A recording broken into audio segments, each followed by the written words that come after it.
Well, here we are again, folks. Rick Sullivan with you on another beautiful Sunday morning. And the markets, well, they are absolutely losing their minds right now. And I mean that in the most technical sense possible. You know, I've been watching these markets for over 20 years now, first from inside the belly of the beast on Wall Street, and now from out here trying to give you the real story. And what I saw happen with gold towards the end of the week, Jesus Christ. Picture a chess game where someone just flipped the board over. So let me paint you a picture of what's really going down here, because I guarantee you're not getting the full story from CNBC or Bloomberg or any of those other corporate mouthpieces. They're all talking about market volatility and tariff uncertainty, which is their polite way of saying they have no fucking clue what's actually happening. Here's what happened. Yesterday morning, traders wake up to discover that the Trump administration has decided, and I'm using air quotes here, that certain gold bars are now subject to tariffs.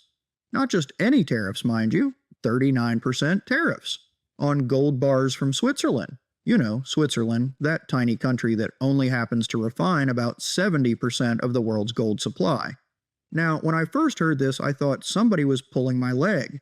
I mean, who puts tariffs on gold? It's like putting tariffs on water or air. Gold is the ultimate neutral asset. It's been the ultimate neutral asset for 5,000 years. But apparently somebody in Washington didn't get that memo. The immediate reaction was exactly what you'd expect if you understand markets. Gold futures absolutely exploded. We're talking about hitting over $3,500 an ounce at one point. For context, that's like watching a Corolla suddenly accelerate to 200 miles per hour. The spread between New York and London gold prices blew out to over $100. Swiss refiners just stopped shipping, period, full stop. Now this is where my 20 years of watching these bastards operate comes in handy. This isn't really about Switzerland. This isn't even really about gold. This is about something much bigger, much more dangerous, and frankly, much more fascinating if you can step back and see the forest for the trees. See, what we're witnessing right now is the slow-motion collapse of the dollar-based international monetary system. And I know that sounds dramatic, but bear with me for a minute. When I was working on the street, we had this saying, "When America sneezes, the world catches a cold." That was back when the dollar was unquestionably the king of currencies, when everyone needed dollars to trade, when everyone wanted to hold treasury bonds. Those days are ending. And what happened with these gold tariffs is like watching the last gasps of a dying empire. Think about what this administration just did. They weaponized access to gold markets. Gold, the one asset that's supposed to be above all this political bullshit. Now, I want you to think about this from the perspective of a central banker in, say, Poland or India or Brazil. You've got reserves to manage. Your job is to preserve your country's wealth. And you just watch the United States arbitrarily slap massive tariffs on the most basic safe haven asset in the world. What's your takeaway? Mine would be, these people are completely fucking unhinged, and I need to get as far away from their system as possible. And that's exactly what's been happening. The numbers don't lie, folks. Central banks bought over 1,000 tons of gold last year. This year, we're on track for even higher numbers. China, Russia, India, Poland, Turkey, they're all loading up on gold like it's going out of style. Hell, Poland's central bank governor literally said that buying gold makes Poland a more credible country. When was the last time you heard a central banker talk like that about treasury bonds?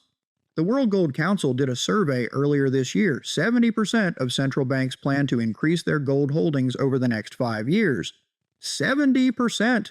And this was before these tariff shenanigans. I bet if they ran that survey today, it'd be closer to 90%.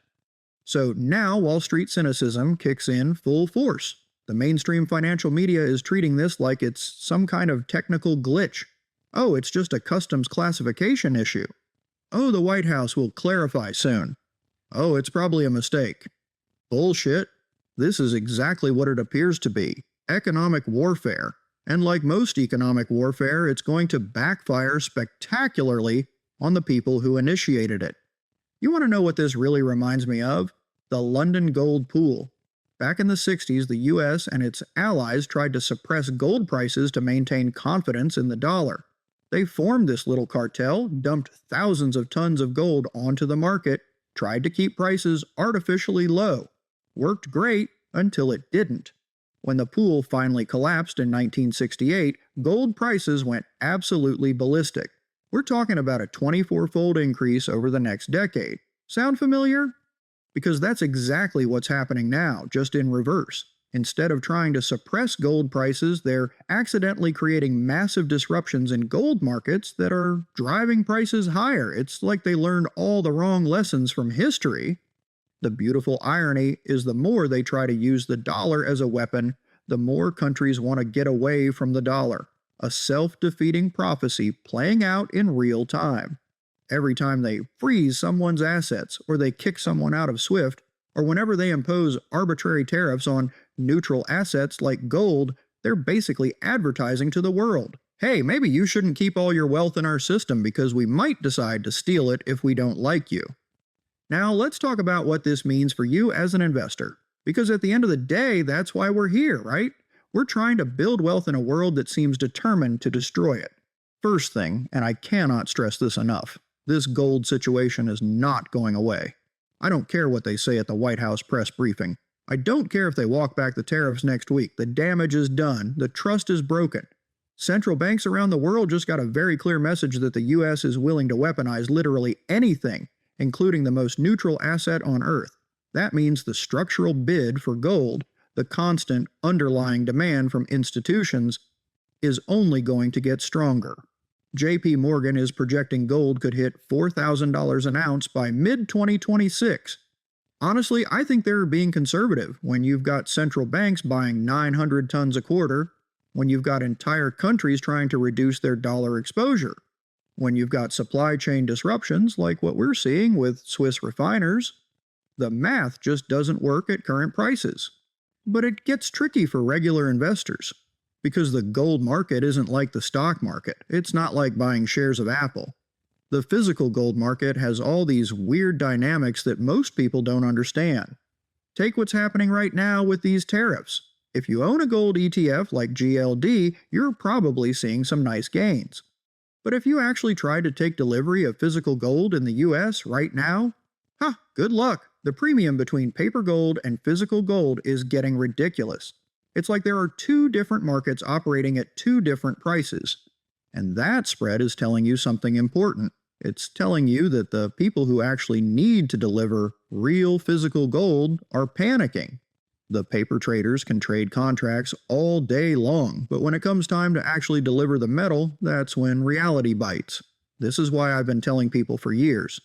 If you're going to own gold, own the real thing, not ETFs, not gold mining stocks, not certificates. Physical metal that you can hold in your hands, because when the shit really hits the fan, and these tariffs are just a preview of coming attractions, the difference between owning paper promises and owning actual metal is going to be the difference between wealth preservation and getting royally screwed. What really pisses me off about this whole situation is that the people who are going to get hurt the most by all this financial warfare, well, it's not the central banks, it's not the billionaires. It's regular people trying to save for retirement, trying to preserve their purchasing power, trying to build a little financial security in an increasingly insane world.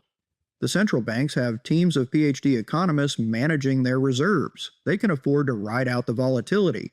The ultra-wealthy have private bankers and family offices with direct access to physical gold markets. But what about the school teacher trying to figure out how to protect her 401k? What about the small business owner who saved up $50,000 and doesn't know whether to put it in stocks, bonds, or gold? Those are the people who get left holding the bag when these monetary system disruptions happen. And that's exactly what we're seeing play out here. Let me put on my Captain Obvious cap for a minute. The system is rigged, folks. I'm not saying that to be dramatic. I spent 2 decades on the inside, and I saw how it works. The game is designed to transfer wealth from regular people to financial institutions. Every crisis, every market disruption, every unforeseen event somehow ends up making the big players richer and everyone else poorer. These gold tariffs are just the latest example. Do you think Goldman Sachs or JP Morgan are scrambling to figure out their gold exposure right now? Hell no. They've got trading desks that specialize in this stuff, They've got relationships with refiners and depositories. They probably started positioning for this kind of disruption months ago. But the average investor, they're getting whipsawed by price movements they don't understand, caused by policies that make no economic sense, in markets that are increasingly divorced from any kind of fundamental reality. And that brings me to the real point I want to make today. This gold tariff situation isn't really about gold. It's about the end of American financial hegemony. And whether you love America or hate America, whether you're conservative or liberal or libertarian or whatever, the end of dollar dominance is going to affect your financial life in ways you probably haven't thought about. For the past 75 years, being American has meant having access to the world's reserve currency. It's meant cheap imports. It's meant being able to run massive trade deficits without consequences. It's meant that our government could print money to pay for wars and welfare programs and tax cuts, and the rest of the world would absorb the inflation. That era is ending. And it's ending not because of some grand geopolitical strategy, but because the people running our financial system have gotten so arrogant, so detached from reality, that they think they can weaponize everything without consequences. You want to know what the real consequence of these gold tariffs is going to be? In 5 years, when China and Russia and India and Brazil have built their own gold-backed trading system, when the dollar's share of global reserves has dropped from 60% to 40%, when inflation in the US is running at double digits because we can't export it anymore, nobody's going to remember some customs ruling about Swiss gold bars, but that ruling is going to be one of the little catalysts that helped bring down the whole system. Now, I'm not saying this to scare you. Well, maybe I am a little bit, because people should be scared. The financial system we grew up with, the system we've been told is stable and reliable and backed by the full faith and credit of the United States government, that system is cracking, and most people have no idea it's happening. But in those cracks lie opportunities if you know how to look for them. The smart money isn't running around panicking about gold tariffs. The smart money is positioning for a world where the dollar isn't the only game in town, where physical assets matter more than financial assets, where the old rules don't apply anymore. And that means thinking differently about your portfolio. That's assets that can maintain value in multiple monetary systems. That's geographic diversification, not just in terms of where your investments are, but in terms of what currencies and what political systems you're exposed to. Gold is obviously part of that equation. But it's not the only part. Real estate in politically stable countries, commodities that the world actually needs, businesses that provide essential services, even some cryptocurrencies, though I'll be honest, most crypto is still just digital monopoly money. The key is understanding that we're in a transition period. The old system is dying, but the new system hasn't been born yet. And transition periods are chaotic, they're unpredictable, they're dangerous if you're not prepared, but incredibly profitable if you are. Think about it this way. The people who saw the collapse of the Soviet Union coming were able to avoid losses, sure. But more importantly, they made fortunes buying up assets that were being abandoned by the old system. The people who understood that the internet was going to change everything didn't just buy tech stocks. They completely reimagined how business works. We're at one of those moments now. The dollar-based international monetary system is going the way of the British pound before it, and the Spanish real before that, and every other reserve currency in history. It's not going to happen overnight. These things take decades, but it's happening. And these gold tariffs are just a symptom. They're a sign that the people running the system are so desperate to maintain control that they're willing to destroy the very foundations of that control. It's like watching someone burn down their own house to keep intruders out. The really crazy part is that this was entirely predictable. Anyone who studied monetary history could have told you that weaponizing the dollar would eventually backfire. Anyone who understood basic economics could have told you that trying to maintain global hegemony through financial coercion would eventually drive other countries to create alternative systems. But the people making these decisions are hardly historians or economists. They're politicians and bureaucrats who think in terms of news cycles and election cycles, not decades and centuries. They see short-term tactical advantages and miss long-term strategic consequences. Which brings me back to you, the individual investor trying to navigate all this insanity. The good news is that you don't have to be a central banker or a hedge fund manager to position yourself for what's coming. You just have to be willing to think beyond the conventional wisdom that gets peddled on financial television. Conventional wisdom says buy stocks, bonds, and maybe a little real estate. Conventional wisdom says the dollar will always be the reserve currency. It says central bank policies will always be able to smooth out economic cycles. But conventional wisdom is about to get its ass kicked by reality. Because reality doesn't care about your political preferences or your investment biases or your faith in institutions. Reality is what happens when unstoppable forces meet immovable objects. And right now, the unstoppable force is the rest of the world trying to reduce their dependence on a financial system that can be weaponized against them at any moment. The immovable object is America's determination to maintain that system through force if necessary. Something's got to give, and when it does, the people who saw it coming are going to do very well. The people who didn't, well, let's just say it's not going to be pretty. Look, I'm not a pessimist. I'm a realist who's seen how these cycles work. Empires rise and fall, monetary systems come and go. What matters is understanding where you are in the cycle and positioning accordingly. And right now, we're in the late stages of dollar hegemony. We're in the early stages of a new multipolar monetary system. We're in the middle of the biggest wealth transfer in human history. And most people have no idea it's happening because they're too busy arguing about politics or worrying about quarterly earnings reports. But the signs are everywhere if you know how to read them. Central banks loading up on gold, countries creating alternative payment systems. Even these seemingly random tariffs on Swiss gold bars, they're all part of the same story. The story is simple. The world is moving away from a unipolar financial system dominated by the United States to a multipolar system where multiple currencies, multiple payment mechanisms, and multiple stores of value compete for dominance. That transition is going to be messy. It's going to be volatile. It's going to create winners and losers on a scale that most people can't imagine. But it's also going to create opportunities for people who understand what's happening and position themselves accordingly. And positioning yourself doesn't mean loading up on canned goods and ammunition, although a little preparation never hurt anyone. It means diversifying your assets across currencies, across borders, and across asset classes in ways that most financial advisors would never recommend because they're still thinking in terms of the old system. It means owning some physical gold, yes, but also understanding that gold is just one piece of a much larger puzzle. It means thinking about energy security, food security, technological independence. It means thinking about where you want to be geographically when the musical chairs stop playing. Most importantly, it means thinking for yourself instead of relying on the same institutions that got us into this mess to get us out of it. Because those institutions aren't going to change until they're forced to change. And by the time they're forced to change, it'll be too late for most people to adjust. This is just the beginning, the opening act of a much longer drama. And how that drama plays out is going to depend on how quickly people wake up to what's really happening. I hope it's soon.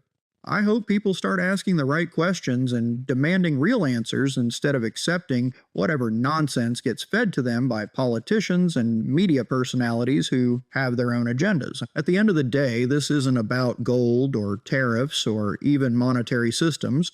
It's about whether regular people are going to have any say in how their financial futures get decided, or whether they're just going to be passive victims of decisions made by people who don't have their best interests at heart. And that, my friends, is why I do this show. Not to make predictions about where gold prices are going next week or next month, but to help people understand the bigger picture so they can make their own informed decisions about how to protect and grow their wealth in an increasingly uncertain world. The old certainties are gone. The old rules don't apply. The old institutions can't be trusted to look out for anyone but themselves. But that doesn't mean we're powerless. It just means we have to be smarter, more independent, and more prepared than previous generations had to be. And if that sounds like a lot of work, well, it is. But it's also the only way to maintain any kind of financial independence in the world we're heading into. because that world is going to be very different from the one we grew up in, and the sooner we accept that reality and start adapting to it, the better off we're all going to be. The gold tariff crisis is just the latest reminder that change is coming whether we're ready for it or not. The question is, are you going to be one of the people who sees it coming and positions accordingly, or are you going to be one of the people who gets blindsided when the old system finally breaks down completely? I know which one I'd rather be, and I hope, after listening to this, you do too. In a world full of lies, the truth is the ultimate competitive advantage. If you've been listening to this in my Substack post, remember to read all the great articles Caesar and I have prepared for you today. If you're watching this on YouTube, consider visiting our Substack at nasduck.substack.com for a ton of useful stock market info. Until next time, this is Rick Sullivan reminding you that the house always wins, unless you're not playing the house's game.